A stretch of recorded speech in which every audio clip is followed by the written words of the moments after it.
a luxurious corporate office of Kingsley Enterprises. Employees are busy, walking through glass hallways, making deals, and typing on their computers. Everything looks polished and high-end. Marcus Carter, a black janitor in his late 30s, is seen cleaning the CEO's office. He wears a faded uniform, his shoes worn from years of hard work. He quietly mops the floor, his face calm and focused. The CEO, Richard Kingsley, a tall, middle-aged man in an expensive suit, sits behind a massive oak desk, checking his emails while sipping coffee. Richard notices Marcus cleaning near him and smirks. He leans back in his chair and speaks loudly so the entire office can hear. Richard, mocking, "You're just a janitor. You'll always be at the bottom." Marcus looks up, his hands tightening around the mop handle. His face remains expressionless, but there is fire in his eyes. Instead of arguing, he simply nods and continues cleaning. Richard laughs. Employees nearby chuckle too. Marcus glances at them but says nothing. Fade to black, bold white text appears. Next day, everything changes. Marcus Carter wasn't always a janitor. 5 years ago, he was a thriving entrepreneur with a fast-growing tech startup. He had worked hard to build his business from scratch, developing a revolutionary app that promised to change the way small businesses managed their finances. Investors lined up to support him, and his name was quickly rising in the business world. However, success was short-lived. One of his business partners, a wealthy investor, betrayed him. Using legal loopholes and corporate tricks, Marcus was pushed out of his own company. The betrayal left him devastated. His bank accounts frozen, his reputation tarnished, and his dreams crushed. The media painted him as an irresponsible businessman who failed to manage his company, even though the truth was far more sinister. Marcus found himself with nothing. With no way to fight back against the legal system controlled by the wealthy, he was forced to start over. Job opportunities were scarce, and the stigma surrounding his downfall followed him everywhere. Eventually, he took a job as a janitor at Kingsley Enterprises, ironically the same company where some of his former investors had dealings. But Marcus was not a broken man. Every night after work, he went to the public library to read about finance, law, and corporate strategies. He quietly observed the office environment, learning everything he could. He knew that one day he would rise again, and this time he would be ready. It was an ordinary morning at Kingsley Enterprises. Marcus arrived at work on time, just as he always did. The building bustled with energy as employees rushed to their desks, engaged in conversations about quarterly reports and upcoming meetings. Marcus, dressed in his janitor's uniform, quietly walked to the supply closet, grabbed his mop and bucket, and began his usual routine. As he entered the executive floor, he noticed the dismissive glances from office workers. He had gotten used to it. He was invisible to most of them, just another part of the background. But today was different. The air felt tense. Something was coming. Marcus entered the CEO's office to clean. Richard Kingsley, sitting in his grand leather chair, looked up from his laptop. A smirk spread across his face. Richard, mocking, "You again? Didn't I tell you? People like you don't belong in places like this." Marcus continued mopping, keeping his expression neutral. He had learned to ignore Richard's taunts. "Marcus, I'm just doing my job, sir." Richard chuckled and leaned back in his chair. He gestured toward his assistant, who stood nearby, watching with an amused expression. "Richard, you hear that? He thinks this is a career. Listen, Carter, you're just a janitor, and you always will be. In fact, let me make your life easier. You're fired." A hushed silence spread across the office. Employees passing by stopped to watch. A few of them whispered among themselves. Some smirked, entertained by the scene, while others looked uncomfortable. Marcus slowly stopped mopping. He looked up at Richard, his face calm but unreadable. He could feel the weight of the moment. But instead of reacting with anger or sadness, he simply nodded.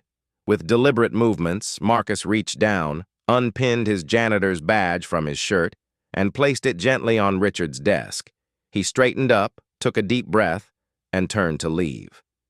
As he walked past the gathered employees, some of them chuckled, while others avoided his gaze. Marcus walked with dignity, his posture unwavering. But as he exited the office, a small, knowing smile formed on his lips. He knew something they didn't. The next morning, the atmosphere in Kingsley Enterprises was charged with excitement and curiosity. Employees whispered among themselves, wondering who the new CEO would be.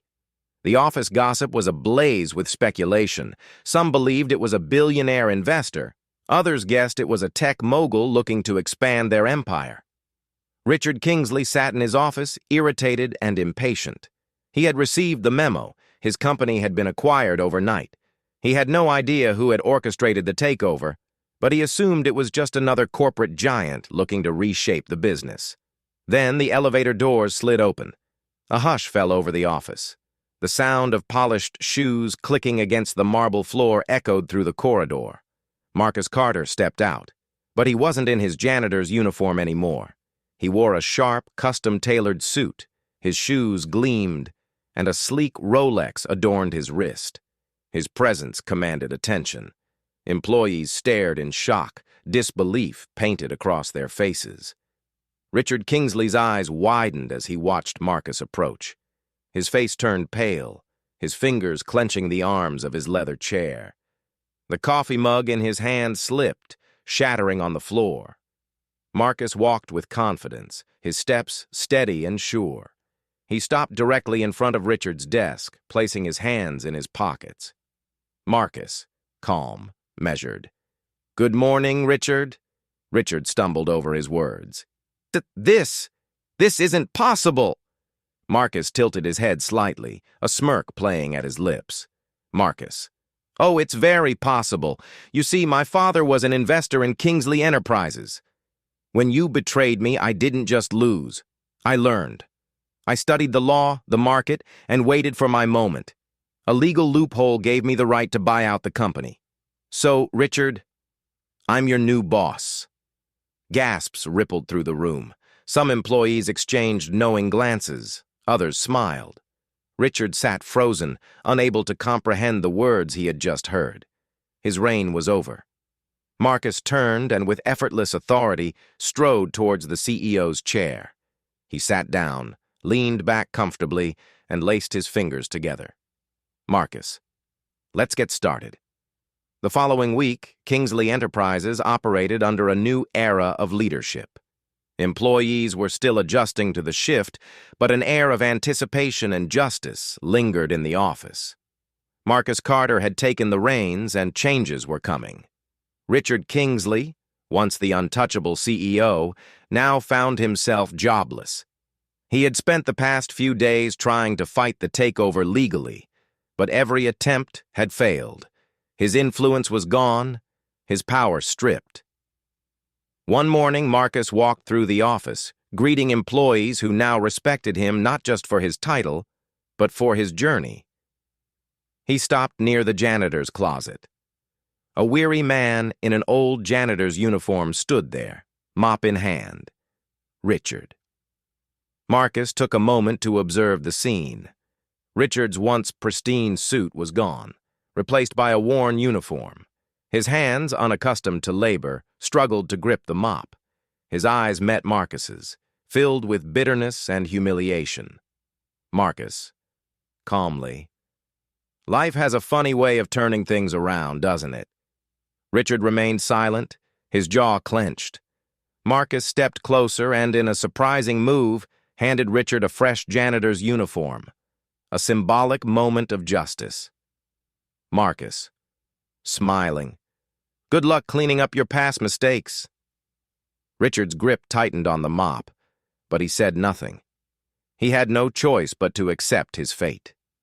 As Marcus walked away, employees whispered, some shaking their heads in disbelief at the irony of it all. For the first time in years, Kingsley Enterprises was no longer ruled by arrogance, but by justice and integrity. Fade to black.